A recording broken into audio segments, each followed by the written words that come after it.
I remember at the age, I don't know, how old are we? Third grade to fourth grade, the age of 10, being hyper aware of my body. My body carried extra weight, and it was something that I was very aware of. Even to the point where, like, my mom would be like, honey, you don't need to eat all the food on your plate.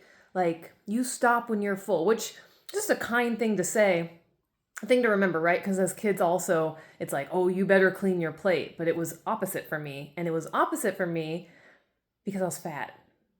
I was a fat kid. And my mom saw that and she tried to help me in certain ways that were helpful and maybe not so helpful. And so I've had this journey throughout my life of, if I lose a few pounds, I'll be accepted by my peers in a better way. I'll be more successful. I'll have a better chance at life. I'm 42. And that is so not the truth.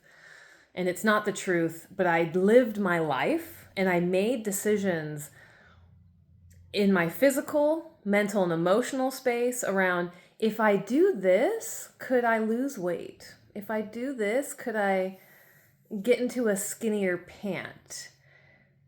If I do this, will I stop adjusting my clothing? Because I had this association that only fat people like move their clothes around and like keep adjusting their clothes. And that's my millennial experience growing up in the 90s. If you weren't stick thin, you were fat. And, skinny low-rise jeans didn't help any of that. So as I've grown, as I have become a mother, as I've settled into this body that I absolutely love at any size that she's in, I know that I'm doing my best to take care of her. And I do that with my diet. I do that with my mental and emotional health. But I first do that with the foundation, that foundation of personal responsibility and that foundation of health by managing and regulating my nervous system.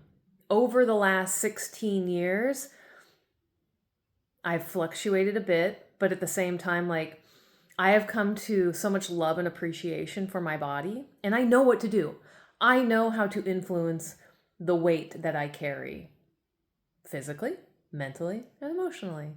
And I can tell when cortisol is spiking or if I'm dysregulated and my body's appetite and fluctuations are a little bit unmanageable. And I can reel that in and I can make necessary adjustments.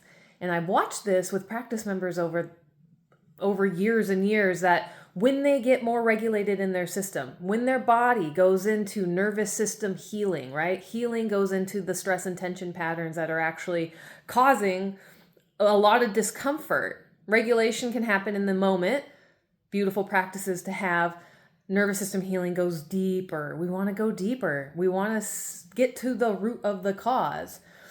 And dysregulation can show up as appetite fluctuations. Maybe you don't know how to stop eating. Maybe you can't feel full. Maybe there's these body cues that are hard to understand and listen to. But when we become more attuned, we become more connected within, then we can listen more clearly, and we can take better action. And we can tell when our body is upset with something that we ate or drank or not ate or drank enough of. Like,